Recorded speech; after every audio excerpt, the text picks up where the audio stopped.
Magandang araw, grade 3C. Magandang araw po, teacher.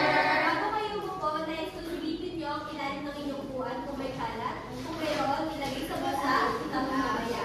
Wala na ba? Sige, umupo na ng tahimik. Bago tayo magsimula sa ating klase, Richelle, pakibasa ang ating layunin.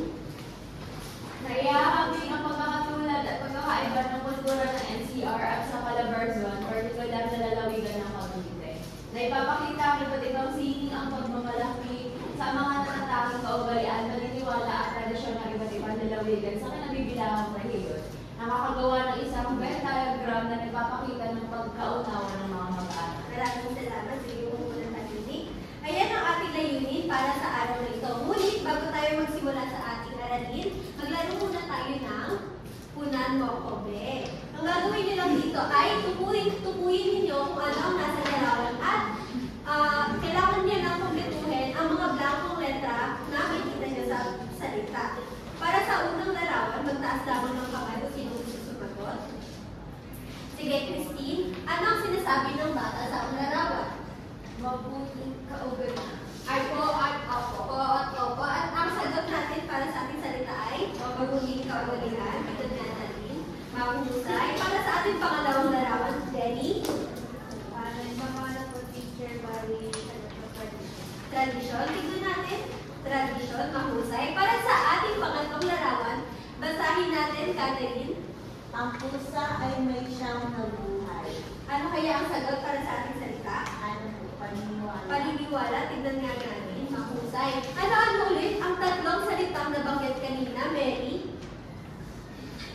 mabuting kaugalian. Mabuting kaugalian, tradisyon at paniniwala. Mahusay. Ngayon naman, ang tatlong salitang nabanggit kanina ay ang bumubuo sa kulturang Pilipino. Ngayon naman, papakita ko sa inyo ang mapa ng NCR. At ang NCR ay binubuo ng 16 na lungsod at isang munisipalidad. Para sa kabilang dako naman, narito naman ang mapa ng Region 4A, Port Calabarzon. At binubuo ito ng 5 lalawigan. At ano-ano kaya ang Calabarzon Region? Ayan. Pakibasa nga, Lisa, kung ano ang 5 lalawigan. Cavite, Laguna, Batangas, Rizal, at Quezon. Mahusay. At tinatawag itong Calabarzon. Calabarzon. Mahusay. Ngunit ngayon, para sa aralin natin ngayong araw, magbibigyan natin ng focus ang ating lalawigan na ang lalawigan ng Cavite. Dahil tayo mga taga-Cavite, ang tulad ng nabanggit ko kanina, ang kultura ay binubuo ng kaugalian, tradisyon at paniniwala. At ang kulturang Pilipino ay mayroong pagkakaiba at pagkakatulad. Katulad na lang ng mga taga-NCR, tayo mga taga-Cavite ay parehas na sinasalita ang wikang Tagalog. Mahusay. Para naman sa aspeto ng kaugalian, bagaman moderno na ang paniniwala ng mga taga-NCR at nating mga taga-Cavite, namabasid pa rin sa ating kulturang Pilipino ang paggamit ng salitang po at opo. Ang grade 3 kaya ay gumagamit ng po at opo? Mahusay. Dahil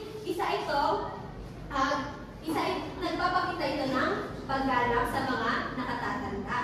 Para naman sa aspeto ng tradisyon, parehas na ang NCR at ang Cavite ay nagliliwang ng isang tradisyon tulad ng Lisa, pakibasa. Fiesta. Okay. Betsy, pakibasa ang pangalawa. Timbang labi. Okay. Leonard. Pasko. Pasko. Na ang grade 3C kaya ay nakaranas na itong mga tradisyon na ito? Opo. Mahusay. Ayan. Para sa aspeto naman ng paniniwala, parehas ng NCR at ang Cavite ay may isang mga pinaniniwalaan. Halimbawa nito ay ang pakibasa nga, Mary. Ang pusa ay may siyang Jenny. pag may nahulog na kutsara o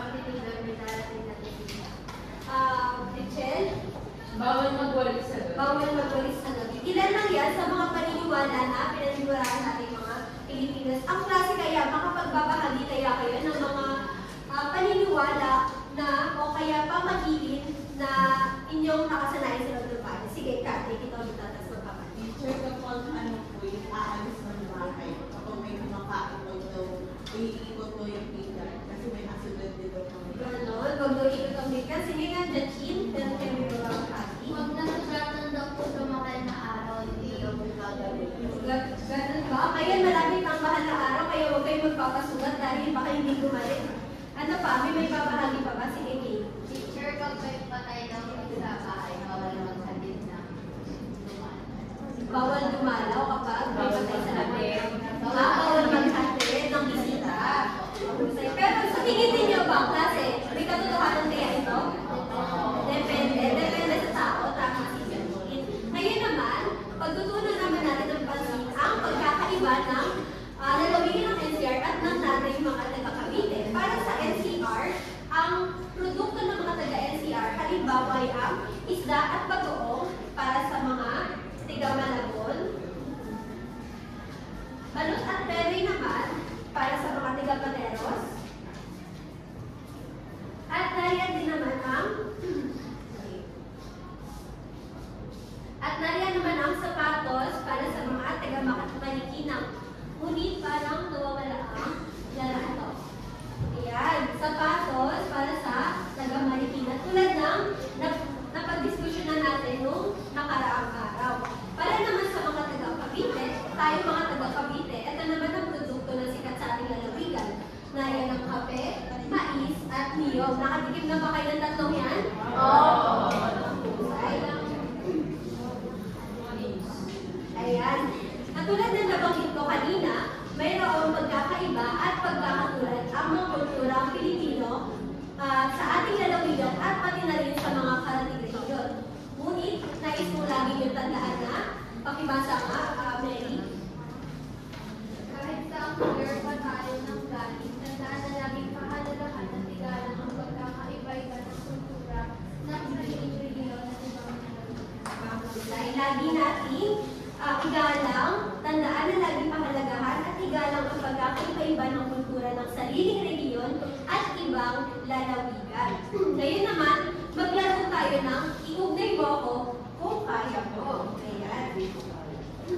Meron tayo dito ang dalawang column. Ang column ng kapareho at column na kaiba. At meron ako dito iba-ibang pangungusap at kailangan nyo lang idikit kung ididikit nyo lamang sa column ng kapareho kung nababanggit, kung kapareho ba nito ng kultura ang NCR at ng ating lalawigan. Halimbawa sa unang pangungusap, si teacher muna, okay? Para sa unang pangungusap, basahin na natin sabay-sabay. Magamit ng po at opo. Ang mga taga-NCR at tayo mga taga-Cavite ba ay gumagamit ng po at opo? Opo. Kaya ididikit natin yan sa kapareho. Para sa pangalawa, Leonard, lumayo. Pangatlo, Pete. Wika ang ginagamit. Kapareho, ay ba? Kapareho, mahusay. Kat, lumayo. galang sa nakakalagda. Kapareho. Lisa, lumayo. Pagdaraos ng religious festival. Kapareho ba yan? Kapareho, sagot niya. Nalito ng konti sikat. Lisa, Produktong ginagamit, kaya iba po. ay ba? Tama ba ang sagot ng inyong kapag-aral? Ngayon naman, kunin niyo ang inyong kwaderno at magsulat ng numero 1 hanggang 5 at sagutin ang bawat pangusap. Tapos na ba magsagot? Opo. Ngayon, isa-isa natin sagutin.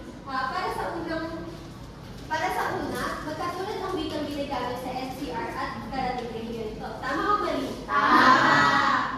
Para sa pangalawang pangusap, Christine, pakibasa. Ang mga produkto sa ating rehiyon at karating rehiyon ay magkaiba dahil sa pisikal na kapaligiran ng mga tao. Tama. Para sa pangatlo, Lynn.